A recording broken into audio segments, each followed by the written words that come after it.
All right, I think that we'll go ahead and get started. Um, Welcome everyone to today's free CLE webinar on clean energy law. I'm Kevin Ruther, the Chief Legal Officer here at the Minnesota Center for Environmental Advocacy, MCEA. We're really happy that you were able to join us today for this session. If you're new to MCEA, we're the leading legal organization working to protect Minnesota's environment and the health of its people. We work on a wide variety of issues, from groundwater contamination due to agricultural practices in southern Minnesota to urban industry pollution here in Minneapolis and land use decisions that affect environmental justice communities. We work to protect our waters and communities up north from mining pollution. We're also really engaged fighting for strong regulations on PFAS, that emerging contaminant that's of so much concern to many of us. And of course, we work on climate change. And that means we're concerned with energy generation and consumption. And that's what we're here to talk about today. Today's CLE is titled New Laws in Energy and Clean Energy, what it means for how Minnesota powers the future. We're going to take a deep dive look at new and proposed laws at both the state and the federal level that have the potential to really impact Minnesota's energy going forward. We have two panelists today who I want to welcome, who just got really small on your screen. But let's say hi to Amelia Voss. Hi, Amelia. Amelia is MCA's regulatory attorney. She spends pretty much all of her time at the Public Utilities Commission or on those matters at the PUC and thinking about energy law. Amelia has been with MCEA for 5 years now, following a clerkship in district court, some years working for a small law firm, and also working at an environmental organization in Indiana. Amelia is presenting today on the new state law passed during this year's historic session at the legislature, which is aimed at achieving 100% clean energy here in Minnesota by 2040. We also have with us Barbara Fries. Hi, Barb. Barb has had a long career as an assistant attorney general. She then went on and did some consulting and became a published author. She's written 2 books, one called Coal, A Human History, and then more recently, a book titled Industrial Strength Denial. And there she explores climate denial fueled by big oil and coal interests, along with similar denial tactics used by other industries. Barb is a staff attorney here at MCA working on energy, and she's going to explain EPA's proposed federal rule on new and existing fossil fuel power plants. So what we have planned today is that each panelist will present for about 15 to 20 minutes, and then we'll be taking your questions, and we'll use the QA function right down on your screen down at the bottom. You'll see a box there that says Q&A. So go ahead and click on that if you have a question and type it in there. I'll be able to see those. We'll get to many of your questions, probably not all, but we'll do our best in the time allotted. And then finally, before we get started, the CLE board, for those of you who are lawyers, has approved 1 standard credit for this session.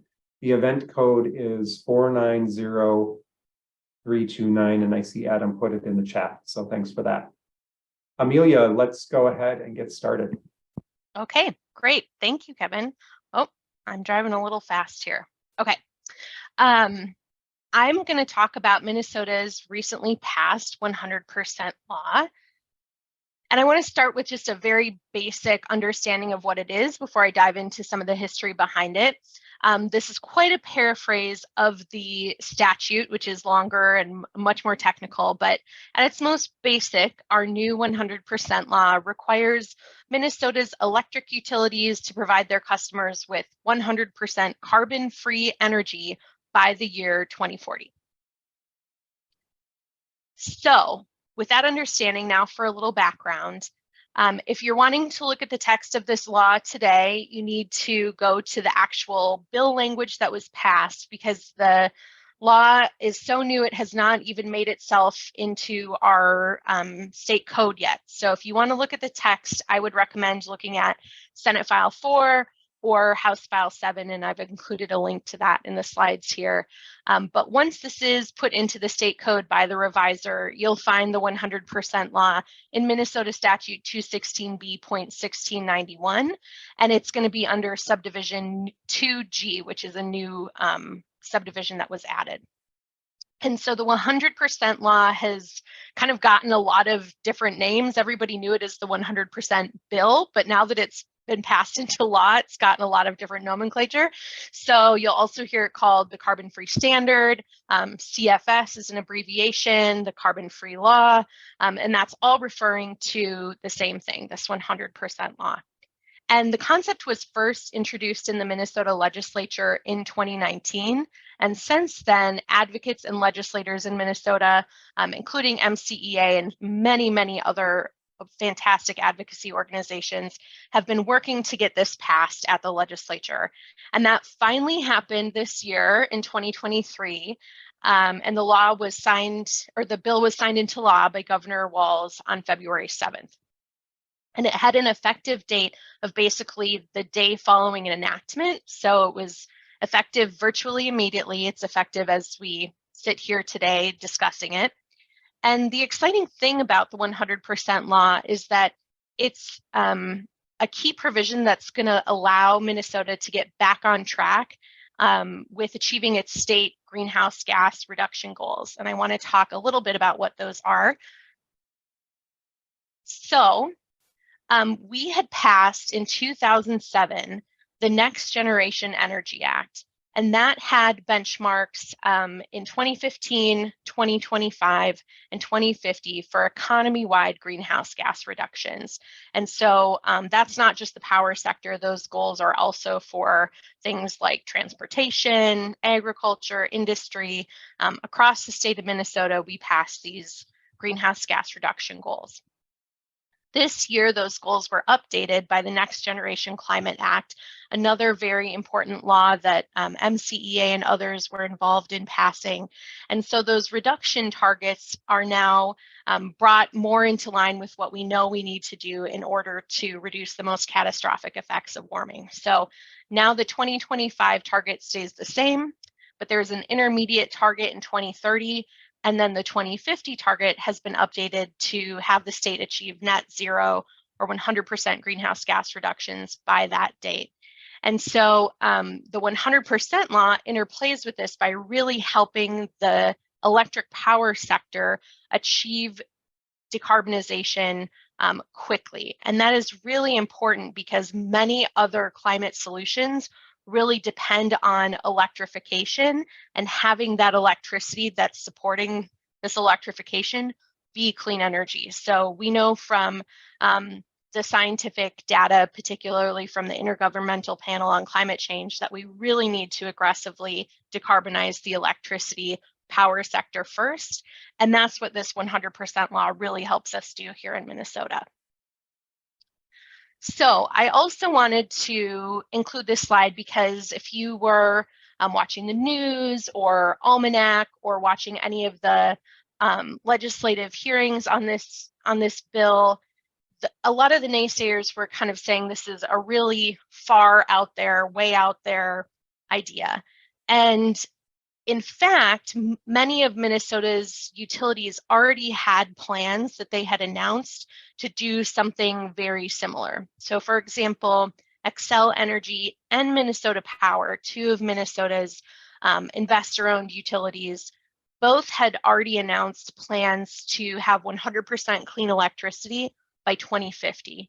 And so the 100% law really codifies something that many utilities were already working towards, but provides a legal mechanism to ensure it happens and provides a standardized timeline and benchmark for the utilities to all meet. And this is also something that other states have done. So there's approximately 20 other states that have a similar law or requirement.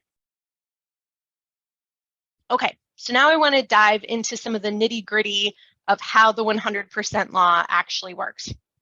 And this is still one of my paraphrases. I guess I refuse to give you the actual statutory language in this presentation, but it's a slightly more detailed paraphrase. So under the 100% law, each Minnesota electric utility has to generate or procure enough carbon-free electricity to provide their Minnesota retail customers with the following amounts by the following dates. So starting in 2030, that's the first benchmark. And our larger utilities, those investor-owned utilities, are required to achieve 80% carbon-free by that date. The smaller municipal and cooperative utilities only have a 60% requirement. But then 5 years later in 2035, everybody's on the same timeline, same amount, and it's 90% carbon-free for everyone. And then of course in 2040, it's 100% carbon-free for everyone. And I've identified some kind of key phrases in the law or key terms that I want to break down a little bit further because they're really key to understanding how the law is going to operate in practice. So I think the first key thing to understand is who has to follow the 100% law. What constitutes an electric utility? And of course, while that term sounds simple, it has a legal definition in the law. It's a legal term of art. And so under the law, virtually anyone providing electric service in Minnesota is going to have to follow the law. So that includes the big investor-owned utilities that we probably think of most often when we think of electric utilities, like Xcel, Minnesota Power, Otter Tail Power, but it also includes the municipal electric providers and the cooperative electric providers. So if you're providing electric service to retail customers in Minnesota, you're pretty much going to have to follow the 100% law. And I just included this map. This is a map of the service territories of different electric service providers in Minnesota. So you can see there's quite a diversity between all of the municipal providers, the cooperative providers, and those investor-owned utilities. There's a lot of different entities that are now going to be complying with this law. So the second key piece to understand is what does it mean when the law says you have to generate or procure this carbon-free electricity? So an electric utility can meet this law at its most basic by generating their own carbon-free electricity. So building enough wind, solar to meet these standards on their own system.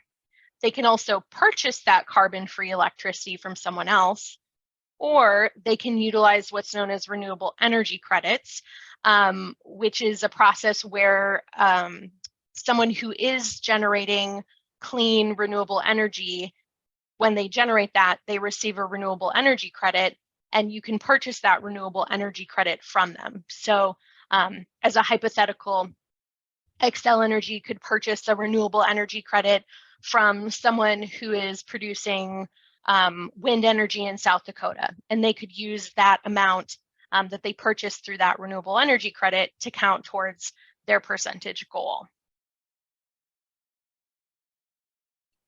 And then, very important, what counts as a carbon-free technology? So there's a new definition added to the law to define this term, and it is very simply defined as a technology that generates electricity without emitting carbon dioxide. And then I've listed some examples here, but the law doesn't provide examples. It just has that very clean, simple definition. But some examples would be wind, solar, nuclear, hydroelectric. And then I think this is maybe the most tricky part of the law to understand, at least for me, because it has percentages and I think math is scary. But it's 100% of what? What is this percentage of? So the law says we're looking at the percentage of a utility's total retail electric sales. And that is a jargony term, but lucky for us, it has a definition in the law. And that is defined as the total kilowatt hours of electricity that a utility sells in a year to its Minnesota customers. So as we increase those percentages, we're just looking at an increasing percentage of basically the amount of electricity the utility sells to its Minnesota customers. That's important because a number of our utilities, particularly our investor-owned utilities, have service territories that cross state boundaries. So for example, Otter Tail Power has a service territory that includes both the Dakotas and Minnesota. This percentage only requires only applies to the amount of electricity that they sell to their Minnesota customers, not their system as a whole. So putting all of those different pieces together, kind of a more detailed summary, the law requires virtually all Minnesota electric utilities to provide their customers with carbon-free electricity by either generating it, purchasing it, or procuring renewable energy credits in these amounts by these states. And then, of course, those percentages are percentage of the utility's total kilowatt hours sold to Minnesota customers. There's also some other interesting components of the 100% law that I want to touch on that go beyond just its most basic implementation. So the Minnesota Public Utilities Commission, abbreviated PUC, is the state agency that's going to have the real implementation authority of this law. So they're going to be the agency that monitors compliance and are charged with determining whether a utility is actually achieving compliance with this law. Utilities, of course, are going to have to report to them on their plans to comply and their progress in complying with the law. So that will be a place where advocates, stakeholders, the public will have some information and transparency into how this is going as we progress over the years. The Public Utilities Commission also is granted in this law the power to allow a utility to delay their compliance with the law outside of that 2040 timeline if the Public Utilities Commission finds that's in the public interest. And there's a number of factors that the law requires the Public Utilities Commission to consider in making that determination and weigh in making that determination. But so I think the hope is that it's not used or used very rarely, but the Public Utilities Commission is given the authority to grant that off-ramp. And then another really, I think, great part of the law, and maybe one that's not talked about as much, is there's a new requirement that the Public Utilities Commission has to implement this law and some other existing laws in a way that maximizes benefits to all Minnesotans. And then there's provisions that explain what it means to maximize these benefits. So things like creating high quality jobs with good wages, supporting union labor, ensuring there are adequate worker transitions to make sure that the workforce is allowed to kind of transition from having a lot of knowledge about servicing fossil fuel generators to now being able to work on and service these clean energy technologies, improving air quality, especially in environmental justice areas that have been most impacted by emissions from fossil fuel sources, making sure that everyone in the state has affordable electricity, and also that everyone gets to share in the benefits of this, and that it's not, clean renewable energy isn't accruing just to the people who are most able to pay for it. So now on to implementation. The law was passed in February and it's the end of August. So we've already seen this law interplay and come into play at the Public Utilities Commission. The most basic way it's coming into play is during these integrated resource plan dockets, also called IRPs, where our investor-owned utilities are required to file a plan with the Public Utilities Commission that explains how they're going to provide electricity to their customers for the next 5 to 15 years. So as you can imagine, a discussion of how they're going to do that and comply with the 100% law is now starting to happen. And that will continue to happen as utilities are required to file these plans every 2 years. So that'll be a great place for stakeholders, advocates, interested people to look and see how the utilities are planning to meet the requirements. One interesting issue that has already cropped up is some utilities have indicated an intent to rely quite a bit on those renewable energy credits that you can purchase even from somebody who may be producing that clean energy out of state. And so I think there will be an interesting question before the commission of, is that a fair way to comply with the intent and spirit of this law? Can you rely extensively on those renewable energy credits? And also because this law is so new, there's even still a docket before the Public Utilities Commission that's just aimed at developing some of the implementation of this law. And so, you know, if we were having the CLE a year from now, we would know even more. We're a little bit building the ship while sailing it. So there's still some things that will be determined or revealed, but that the law is certainly already affecting the work that's happening at the Public Utilities Commission. And with that, I'd like to turn it over to my colleague, Barbara Fries, who's going to talk about an interesting new proposed rule that would also affect electric power generators and hopefully improve the transition to clean energy, but also the history leading up to that rule, which is quite interesting. Thanks, Amelia. So in May, the EPA released its proposed rule limiting greenhouse gases from power plants. And this is a rule, as Amelia suggested, with a long and dramatic regulatory history. And that history illustrates the larger political battle in the US over climate and fossil fuels and the changes at the EPA and at the Supreme Court. So I'll go a bit into that history before getting into what the proposed rule actually says. Next slide, please. And I'm going to start in 2007. The Bush EPA had not wanted to regulate carbon dioxide under the Clean Air Act, but in 2007, the US Supreme Court ruled in the case of Massachusetts versus EPA that the EPA does indeed have to regulate carbon dioxide under the Clean Air Act if the EPA finds that CO2 emissions endanger health and welfare.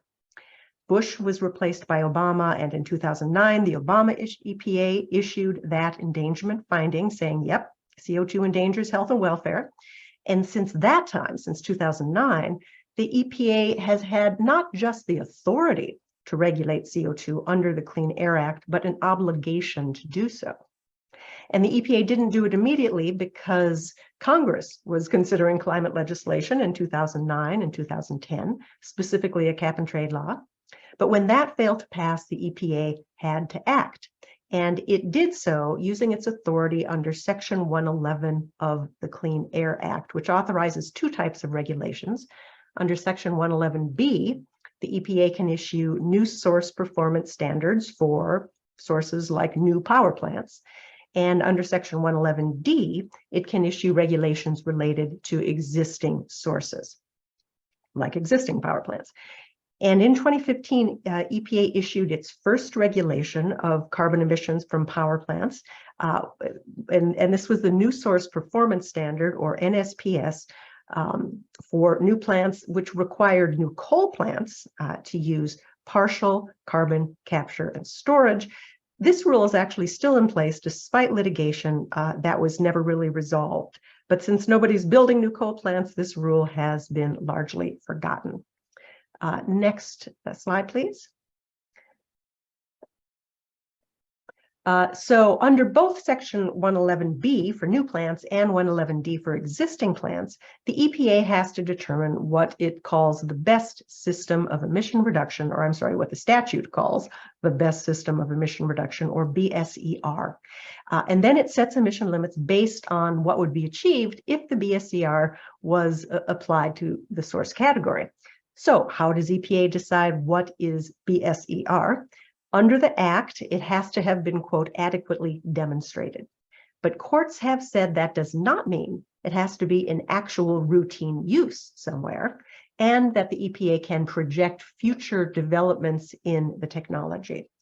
And BSER also requires the EPA to consider costs and other health and environmental impacts and energy impacts. And then for the existing plants, states have to submit state implementation plans showing how their existing facilities will achieve those emission limits. So there's a much greater role for states to play in implementing the limits when we're talking about existing plants, and some greater state flexibility as well. Next slide, please.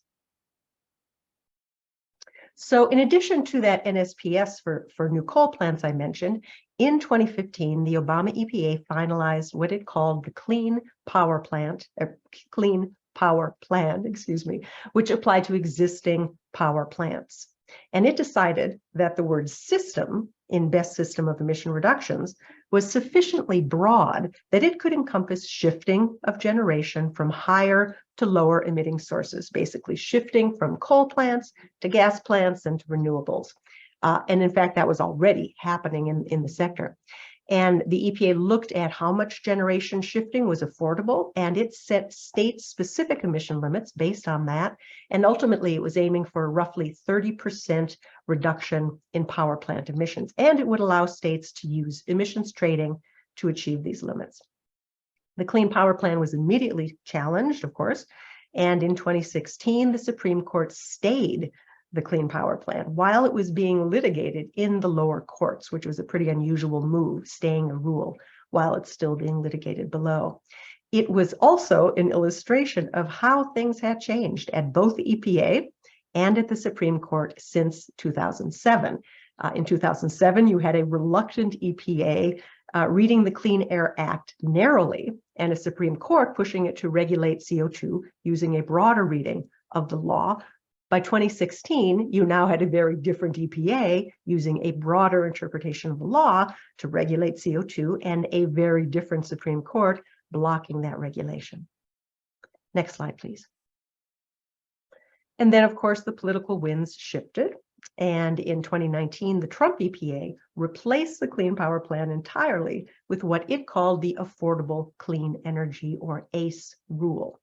And it said, no, we will not assume any generation shifting when we calculate BSER. As a matter of law, we believe that BSER only refers to what can be done at the individual power plant level, or what sometimes is called the inside the fence line level, and no carbon trading between sources should be allowed. And it said, you know, you really can't do that much at the power plant level, apart from some kind of minor efficiency tweaks. So where the Clean Power Plant was aiming to cut emissions 30% by 2030 from a 2005 baseline, the ACE rule would have only cut emissions by maybe 1% or so. And the Trump EPA also said that generation shifting would be a major rule, and that they didn't think they had authority to do something that major without very clear congressional authorization. Next slide, please.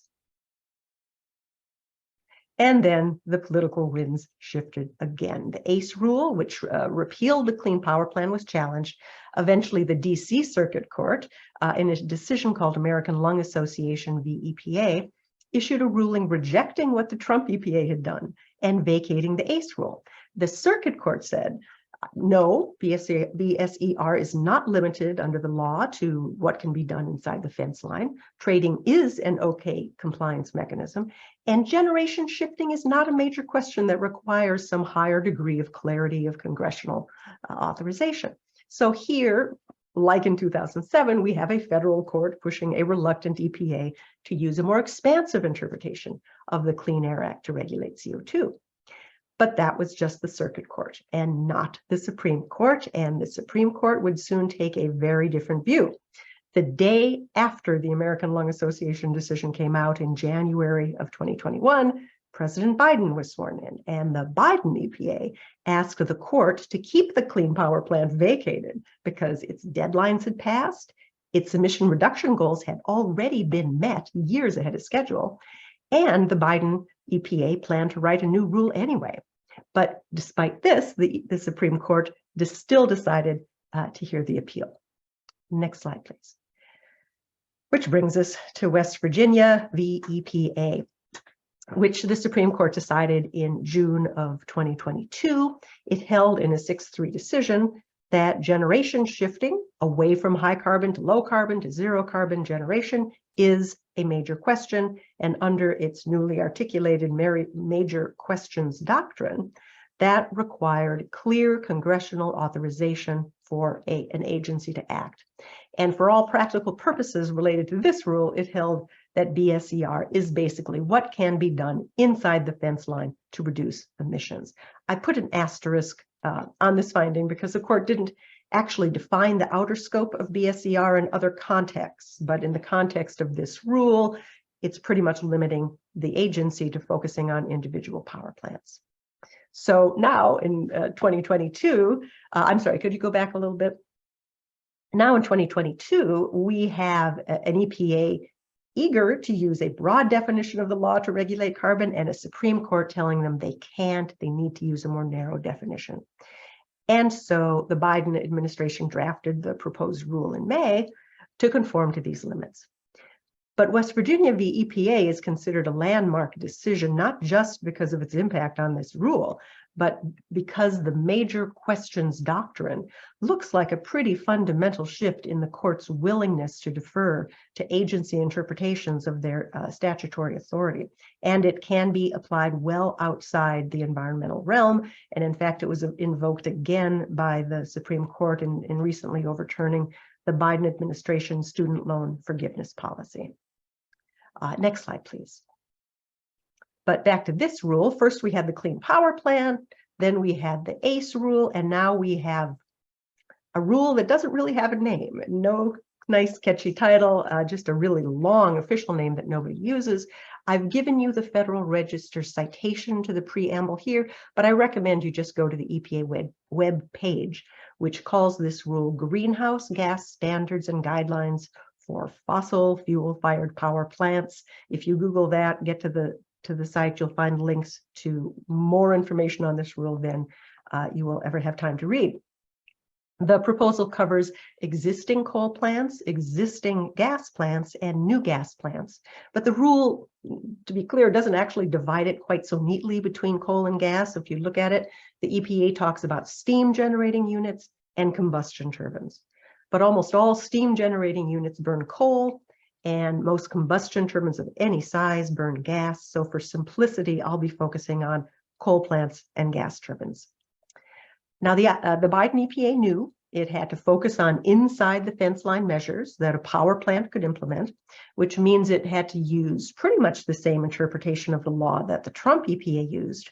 But the Biden EPA decided there were indeed a lot of fence line measures, inside the fence line measures, that could reduce emissions well beyond just the minor efficiency tweaks that the previous administration had focused on. And it decided these measures were both adequately demonstrated and not unreasonably costly. And for the latter finding, the cost finding, it relied a lot on the recent Inflation Reduction Act and the subsidies it provides for carbon capture and storage and hydrogen. Next slide, please. So let's start with existing coal plants, which historically have been by far the largest source of carbon emissions, though now gas plants are nearly tied. For coal plants, the EPA decided to subdivide them based on how much longer they plan to operate, because many of them are already planning to retire, and it set BSER based on one of four pathways. Option one, for the ones that plan to last the longest, coal plants could install 90% carbon capture and storage by 2030. Sometimes I'll call that CCS, in which case they can operate indefinitely with no set retirement date. So recall that EPA decided CCS was BSER for coal plants, for new coal plants back in 2015, but it was a much lower capture rate. Now they're deciding that option is available for retrofitting existing coal plants at 90% capture. And that it's adequately demonstrated and that it's not unreasonably costly if the plant runs at least until 2040. And the EPA is relying again for its cost finding on the IRA and the new enhanced 45Q tax credits, 45Q under the IRS code. Option two, coal plants could begin in 2030 to co-fire with 40% natural gas and commit to retiring the plant entirely by 2040. This gas co-firing, by the way, would only result in a 16% reduction in carbon emissions. Option three, plant operators could begin, again, by 2030, all these initial deadlines are by 2030, to only run their coal plant at a 20% capacity factor and then commit to retiring it by 2035. And lastly, option four, for the plants already planning to close, they would need to commit by 2030 to completely retiring the plant by January 1st, of 2031. So this is what the EPA considers BSER for coal plants. By the way, in Minnesota, the Xcel's Sherco plant and its King plant and Minnesota Power's Boswell 3 coal unit are all already scheduled to retire by 2030, so they would not be affected if this rule is adopted as proposed. However, the Boswell 4 coal plant is currently scheduled to retire in 2035. It would be affected. Otter Tail partially owns 2 coal plants. It wants to run Coyote in North Dakota until 2040. And Big Stone in South Dakota until 2046. So those plants would be very much affected by this rule. Next slide, please. So as far as gas plants are concerned, let's start with the new ones. And these are a proposed new source performance standard under Section 111B. And whereas EPA subcategorized coal based on remaining useful life, it subcategorizes gas plants based on their capacity factor, or how hard and how often the units would be run. They call them low load, intermediate load, and base load plants. Plants that run less than 20% of the time, we would call them peaker plants, are only required to burn low emitting fuels, which includes fossil gas, so that's not much of a limit. Intermediate plants are those that would run above a 20% capacity factor and up to an upper bound capacity factor that's defined by a source-specific formula related to their efficiency. According to the Harvard Environmental and Energy Law Program, the upper bound for simple cycle turbines, the less efficient ones, is 33 to 40%. The upper bound for combined cycle turbines is between 45 and 55%. And plants in this category, this intermediate category, have to meet some initial efficiency requirements, and then by 2032, they need to start co-firing the plant with 30% low greenhouse gas hydrogen. That's the same type of hydrogen made using electrolysis from carbon-free generation that gets the greatest subsidy under the Inflation Reduction Act. Next slide, please. So the new baseload gas plants, those are the ones that run the most often with capacity factors above that upper bound threshold I just discussed. These plants need to meet initial efficiency standards, and then they can choose 2 options. One is to go the carbon capture route, which requires them to install 90% carbon capture and storage by 2035. This is 5 years later than the carbon capture deadline for coal plants, partly to avoid too much competition for the construction and pipeline capacity. Or these baseload plants can go the hydrogen route. And if they do that, they need to be burning 30% hydrogen by 2032. And then by 2038, they need to be burning 96% hydrogen. Next slide, please. Now, the existing gas plants are treated a little bit differently. The EPA is once again distinguishing between base load, intermediate load, and low load plants. But in this rulemaking, they're really only putting limits on the existing base load plants, and they define them somewhat differently than they define the new base load plants. Existing base load plants are those with capacity factors over 50%. So that's a nice threshold, at least it's clearer, unlike the upper bound capacity factor used for new baseload units. Also, the gas turbines are only considered baseload if they're larger than 300 megawatts. That size limit doesn't appear for new gas plants. And this is not a 300 megawatt plant, but rather a 300 megawatt unit. There are far fewer of those, so this is quite a restrictive cutoff. But BSER for existing gas plants, apart from the initial efficiency requirements, are the same as for the new baseload gas plants. Again, they have a choice. They can retrofit with 90% carbon capture by 2035, or they can take the hydrogen path, and if they do that, they need 30% hydrogen co-firing by 2032 and 96% hydrogen co-firing by 2038. But there's a problem here that EPA acknowledges in the preamble, and that's that most gas generation is not covered. And by 2035, EPA projected that only 23% of gas generation would be covered by this standard, even a lower percentage of gas capacity. The other existing gas plants, the intermediate or low load ones, are not regulated here, not the existing ones. But the EPA specifically seeks comment on whether the baseload thresholds should be lowered to cover more plants, like to 40% capacity factor and to as low as 100 megawatt units, or they're also considering a plant threshold instead of a unit threshold. And they also state they're planning another rulemaking to cover the intermediate and low load gas plants, in their words, as expeditiously as practicable. Now, as far as Minnesota is concerned, the MPCA and Department of Commerce filed comments on this rule, and they say that one combined cycle plant in Minnesota is affected by the proposal, and up to 4 gas plants could be affected. Since their capacity factors are near the 50% threshold, it did not identify the plants by name. Next slide, please. Yeah, thanks. So now recall that states have a bigger role to play in implementing EPA's emission limits for existing plants, and that comes with some greater flexibility, but the boundaries of that flexibility are not well defined, though we know some things. There is an overall requirement that the state implementation plans must achieve the same level of emission reductions as would be achieved if each source had met the BSER limit. And the retirement dates and capacity factor limits must be state and federally enforceable.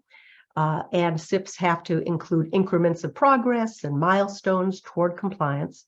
And EPA does allow states, it says it will allow states to pursue compliance in the aggregate, meaning using some sort of averaging and trading, but with limits. And EPA is seeking comment on what those limits should be, including what subcategories it should be allowed for. Next slide, please. Like its predecessor rule, this rule is controversial, and comments to the EPA were just filed on August 8th.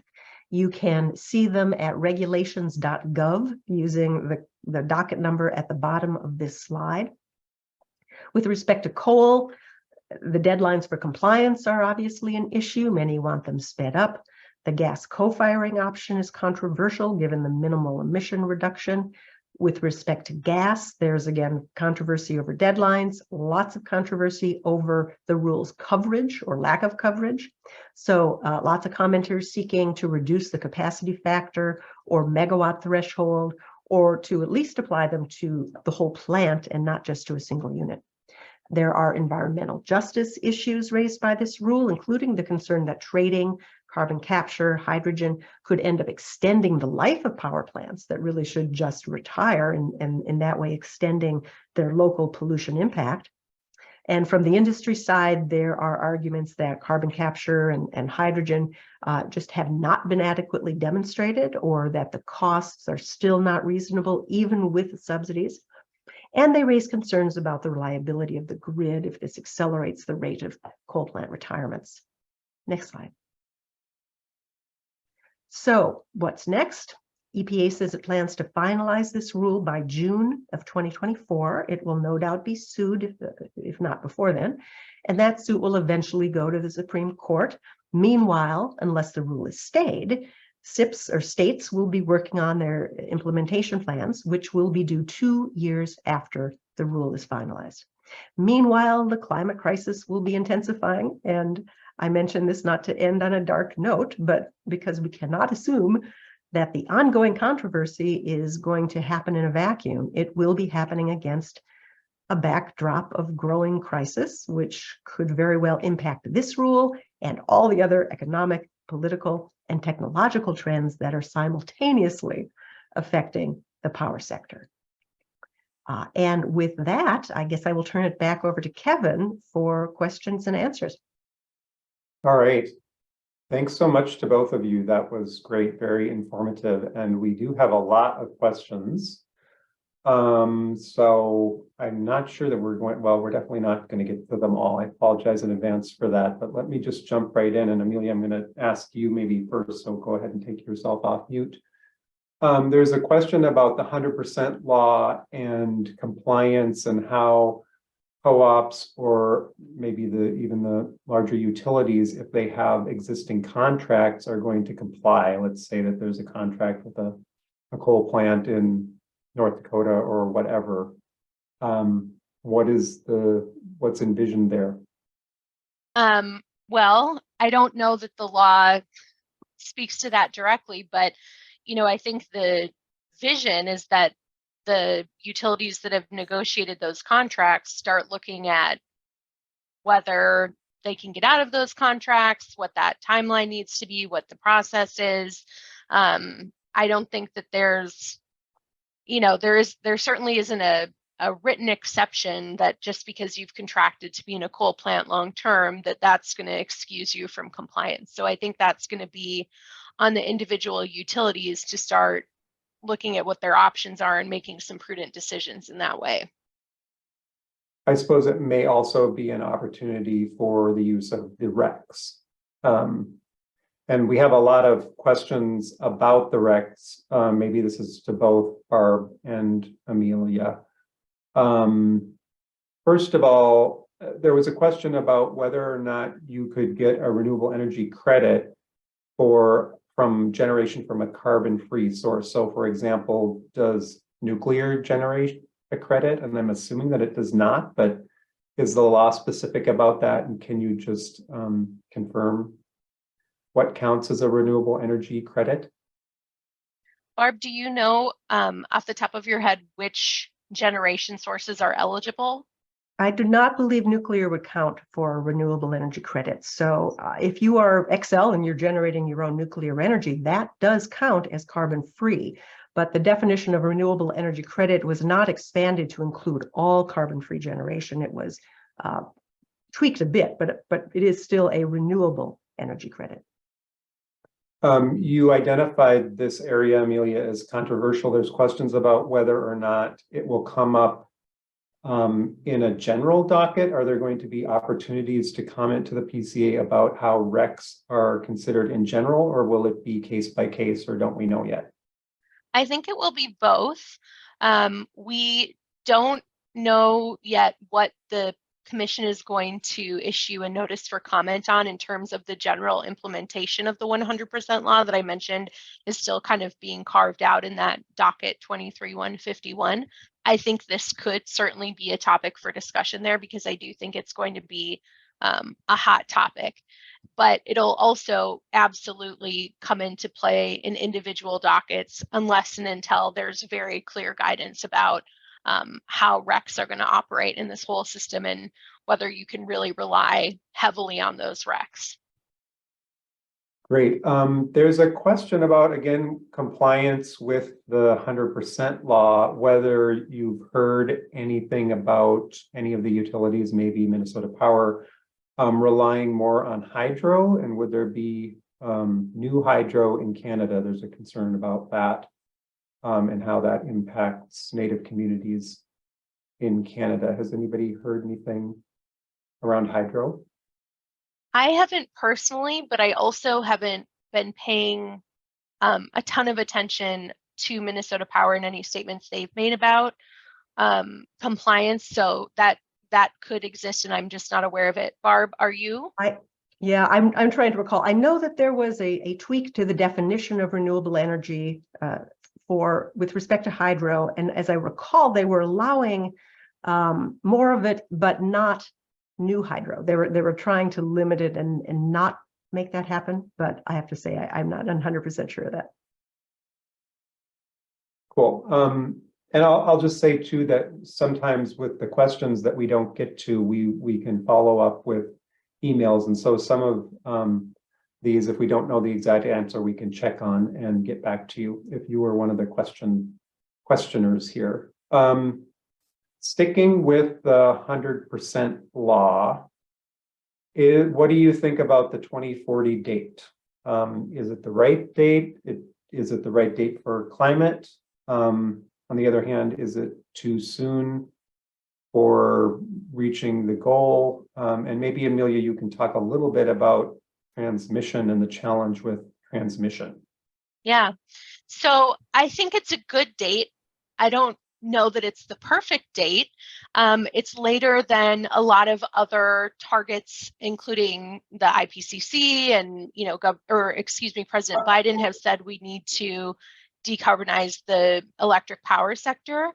But it's it's close to those dates. 2030, 2035 are those dates. So it's a good date. I don't know that it's the perfect date in terms of what we know we need to do in terms of speed of decarbonization. But in terms of transmission, I do think that that's going to play a really critical role in Minnesota obtaining this goal.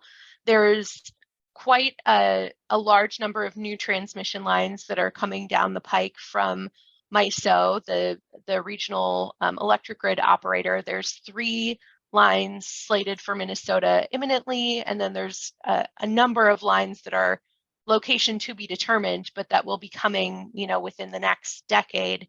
And those are really critical to enabling new renewables and new projects to get built and come online. We're kind of at this crisis point where there just are lots of, like many renewable projects that are ready, wanting to get built, but they just cannot do so without additional transmission to move that power. And so those lines are really exciting. Of course, we need them yesterday. We need them imminently. But I do think those are going to really help facilitate the utilities' ability to comply with this law and both build their own renewables, but also to, share clean power with others. Great, thank you for that. Barb, there are a lot of questions about carbon capture. One in particular about ratepayers and ratepayer impacts, and sort of a general question of, if it ends up being expensive, are ratepayers going to end up on the hook for these really expensive technologies? Maybe you can describe a little bit how rates are regulated, just at a high level at the PUC, or Amelia, and then what you think that, how decisions about whether carbon capture and sequestration will be the right technology to deploy would be made by the PUC when they're looking at an IRP. Right, sure. So when a utility presents its integrated resource plan, it has to be the Public Utilities Commission has to decide whether it is in the public interest and whether it's reasonable. And when they allow rates to go up, they have to decide whether or not the utility has been prudent in making its investments. And if so, then those rates get passed on to ratepayers. If they have been imprudent in their investments, then the PUC is not supposed to let them recover those rates from ratepayers. Now, when it comes to carbon capture and storage, the EPA has done a lot of analysis that you can find from their website, indicating that the costs are not unreasonable from the perspective of cutting emissions. And that depends, as I mentioned, on the IRA subsidies. But that does not mean that for any particular utility, it would make sense, because it only is what the EPA says is reasonable if you plan to run that coal plant beyond a certain date. But every utility with a coal plant has the option of retiring it earlier and replacing it entirely with other sources of generation like renewable energy and storage. And so it's entirely possible that the Public Utilities Commission would say to a utility proposing a carbon capture and storage project that, no, we think that is not your most prudent choice here. In fact, we think that's imprudent. You should go this less costly, less risky route. Thanks. Amelia, there's a question about transmission and how the closure of large power plants works with transmission. Presumably the compliance with 100% law or compliance with the proposed federal rule is going to lead to some of the larger plants closing. What does that mean for transmission for renewables? So actually, that's a really valuable thing, because those, let's take the hypothetical of a coal plant. Those coal plants already have interconnection rights to an existing transmission line. And if the utility can reuse those interconnection rights, it's basically able to kind of skip this leg where these new projects, like I mentioned, are just waiting for a transmission line to come online for them to be able to build. They already have that transmission line and the rights to use it. So the utility has a really exciting opportunity to reuse those interconnection rights for something else, renewables. And those interconnection rights are incredibly valuable from a monetary perspective. I mean, probably $100 million. So retirement of those coal plants presents a great opportunity to add renewables. And if the location of that coal plant isn't an ideal location for, wind or solar, you can also do what Xcel is doing currently, which is, build a transmission line that kind of connects to that point, but goes further out and allows you to site solar or wind in places where that resource is good within the state. So the retirement of these coal units is a really incredible opportunity to add renewables and kind of jump to the front of the line in terms of getting those transmission interconnection rights. Thanks. Barb, let me go back to you. This question is sort of asking you to read the tea leaves of the Supreme Court. So, yay. You mentioned that the new rule is very likely to be challenged. Eventually, it may work its way to the Supreme Court. The questioner says, would it be harder for the Supreme Court to reject EPA's recent rule, the proposed rule, since it's been done within the framework of the rule during the Trump administration, using this inside the fence line approach? You have thoughts about that? Yes. Well, I mean, I think EPA has done a pretty admirable job of trying to stay within the confines of West Virginia v. EPA. So, and certainly if they had not done that, I think we could assume this would have been not just overturned, but probably stayed. But that doesn't necessarily mean that there won't be new reasons that the Supreme Court decides that this isn't a good rule. It may well conclude, as I mentioned, that the industry is raising issues about is carbon capture really adequately demonstrated? Is hydrogen really adequately demonstrated? It requires infrastructure to be built by others. That's true for almost all areas of controls for power plants and other projects as well. But there are still reasons out there that the court could use to reject this law. So we won't know until we see it. And in the meantime, of course, we've got all these other things happening. It could be emissions could be going down as fast as they need to, even if the law doesn't go forward. But we don't want the law to be struck because we need something legally enforceable to make sure things happen. And we should say that it's prudent for utilities now to be planning for the law as it's written, right? It would certainly be imprudent to assume that this law is going to be overturned. Certainly, that's what we'll be advocating in front of the Public Utilities Commission, that the commission needs to assume that this will be the law of the land and that utilities are going to need to comply. We are nearing the end of our hour. So before we let you go, I just wanted to mention two important points. The first one is that we have another free CLE coming up, and you can get more information about it. We are having an in-person half-day CLE celebrating the 50th anniversary of MEPA, the Minnesota Environmental Policy Act, which is Minnesota's environmental review law. Information about that is on our website. It's scheduled for October 24th at Mitchell Hamlin. I hope that you'll sign up and join us. And it's going to be a fun time together. We're actually going to do a little social gathering after the CLE. So it would be fun to be able to meet people and see your faces. The second thing I want to say is that, Barb and Amelia have shown today that the expertise and hard work of MCA's lawyers is really vital to meeting the environmental challenges that we are facing. We have some great policies in place for sure. The 100% clean energy law is one of them, but the devil's in the details in terms of implementation. And we at MCA are going to be there making sure these laws are implemented as intended. We can only do that with your support. So I invite you to donate today.